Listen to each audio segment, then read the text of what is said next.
বাংলাদেশের একটি শহর যশোর।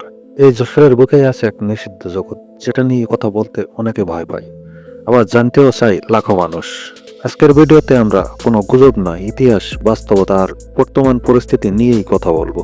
যশোরের প্রতি একটা পল্লী নিয়ে আমাদের চ্যানেলটি এখনই সাবস্ক্রাইব করে পাশে থাকুন এবং ভিডিওতে একটা লাইক করে পুরো ভিডিওটি দেখুন। আপনি কি জানেন এই পল্লীর বয়স 100 বছরেরও বেশি? কিভাবে শুরু হয়েছিল, আজ কোথায় দাঁড়িয়ে, সব জানবেন এই ভিডিওতে। শেষ পর্যন্ত দেখতে থাকুন।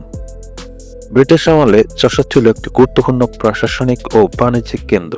এই সময় সৈন্য ও ব্যবসায়ীদের চাহিদা থেকেই গড়ে ওঠে এই পতিতাপল্লী। ধীরে ধীরে একটি নির্দিষ্ট এলাকায় স্থায়ী রূপ নেয় এবং প্রজন্মের পর প্রজন্ম এখানে বসবাস শুরু করে।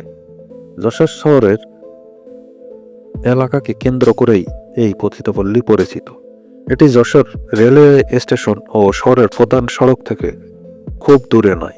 স্থানীয়রা একে সাধারণত দোয়াটানা পল্লী নামেই চেনে। নিরাপত্তা ও সংবেদনশীলতার কারণে নির্দিষ্ট গলি বা বাড়ির নম্বর উল্লেখ করা হয় না।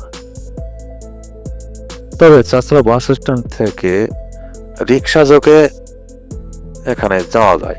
বর্তমানে এখানে কয়েকশো নারী ও তাদের পরিবার বসবাস করে। অনেকেই মানবাধিকার সংগঠনের সহায়তায় বিকল্প জীবিকার চেষ্টা করছেন। শিশুদের জন্য শিক্ষা, স্বাস্থ্যসেবা ও পুনর্বাসনের কাজও চলছে, যা অনেকেই জানেন না।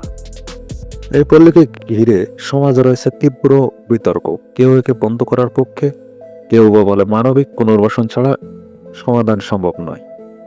প্রশ্ন থেকেই যায়, এই নারীরা কি সত্যিই স্বাধীন নাকি পরিস্থিতির শিকার? যশোরের এই নিষিদ্ধ জগতের ভেতরে লুকিয়ে আছে অজানা গল্প, কান্না আর বেঁচে থাকার সংগ্রাম। ক্যামেরার আড়ালে যে বাস্তবতা, সেটাই আমাদের ভাবাই। এই ভিডিও যদি আপনাকে ভাবিয়ে তোলে, তাহলে ভিডিওতে লাইক দিন, শেয়ার করুন। এমন বাস্তব গল্প জানতে সাবস্ক্রাইব করুন চ্যানেলটি। আপনি কি মনে করেন, সমাধান কি? কমেন্টে লিখুন।